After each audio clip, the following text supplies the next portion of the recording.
Salut à tous les amis, j'espère que vous allez tous très bien. Alors aujourd'hui pour cette vidéo nous allons parler de Spider-Man. Je ferai mes critiques, je dirai tout ce qui m'a plu et ce qui m'a déplu dans ce film. Et vous me direz en commentaire si ce concept vous plaît. A tout de suite.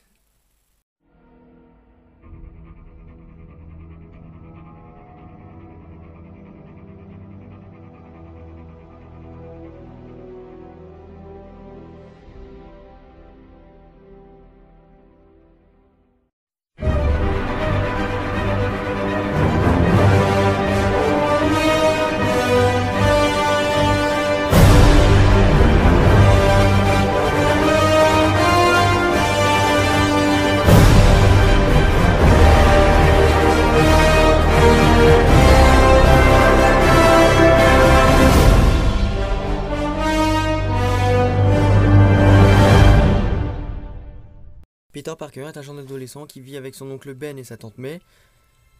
Sa vie va changer le jour où il va se faire piquer par une araignée. Il aura alors les capacités d'une araignée. Il pourra sauter de toit en toit, s'agripper au mur et ainsi pouvoir tisser des toiles. Plus tard, il décida de participer à un match de catch pour gagner 3000 $, ainsi de s'acheter une voiture et pouvoir impressionner Mary Jane Watson, la fille qu'il admire depuis longtemps. Ensuite, cette nuit-là, son oncle se fit assassiner par un meurtrier. Alors il décida de trouver le meurtrier et il se vengea. Mais il ne lui fit rien. Le meurtrier, il tomba tout seul par la fenêtre.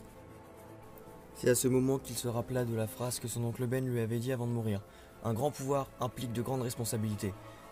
Avec cette phrase, naît un nouveau super-héros appelé Spider-Man. Ensuite, il alla vivre dans un appartement avec son meilleur ami Harry Osborn. Et il décrocha un métier de photographe chez Daily Bugle avec Jonah Jameson qui lui demande de prendre en photo Spider-Man. Maintenant, je vais vous parler de la création du bouffon vert. Le père d'Harry Osborn, Norman Osborn, a été renvoyé d'Oscorp Industries et il a fait l'expérience sur lui, qui a mal tourné et il est devenu le bouffon vert, pire ennemi de Spider-Man. Afin de prendre sa revanche, Norman Osborn, en bouffon vert, s'attaqua au conseil d'Oscorp Industries et les tua avec une bombe qui les transformait en squelette. Je ne sais pas trop.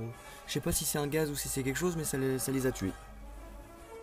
Ensuite, le bouffon vert s'attaqua à Spider-Man dans un immeuble en flammes, se faisant passer pour une femme prisonnière des flammes. Et parce que Spider-Man lui avait dit non à son offre de s'allier, il lui cria dessus en disant « Personne n'a le droit de me dire non !» Et il lui coupa la main au bras. C'est là qu'il devina que Spider-Man est Peter. Ensuite vient le combat final, où il retourna encore dans l'immeuble qui était en flammes, mais ce coup-là en ruine, sans les flammes. Ils se battèrent tous les deux dans cet immeuble, et Spider-Man finit par gagner. Parce que le bouffon vert lui avait sorti une phrase qui avait énervé Peter en lui disant « Mary Jane et moi, on va s'éclater, ça va être mortel !» C'est ce qui a énervé Peter, et il a fini par éclater le bouffon vert. Sauf que le bouffon vert s'est suicidé, car il a essayé de retourner le cerveau à Peter en lui montrant son visage et disant que c'était Norman Osborn, jusqu'à ce qu'il lance son planeur. Spider-Man a évité le planeur et le bouffon vert mourra. Spider-Man rapporta le corps de Norman Osborn chez Harry, son fils. Et quand il vit le cadavre, il cria « Qu'avez-vous fait ?» Et il eut la haine pour Spider-Man. Spider-Man s'échappa. Et maintenant, ma critique.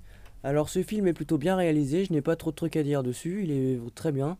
À part le lance-toile que j'aurais bien aimé revoir. Mais bon, c'était au tout début. Et surtout, maintenant, n'hésitez pas, cette vidéo est terminée, n'hésitez pas à liker, à vous abonner et à commenter. Et je vais vous mettre le lien d'une chaîne dans la description. C'est vraiment un bon youtubeur, moi je l'aime bien. Et sur ce, à la prochaine, portez-vous bien, salut!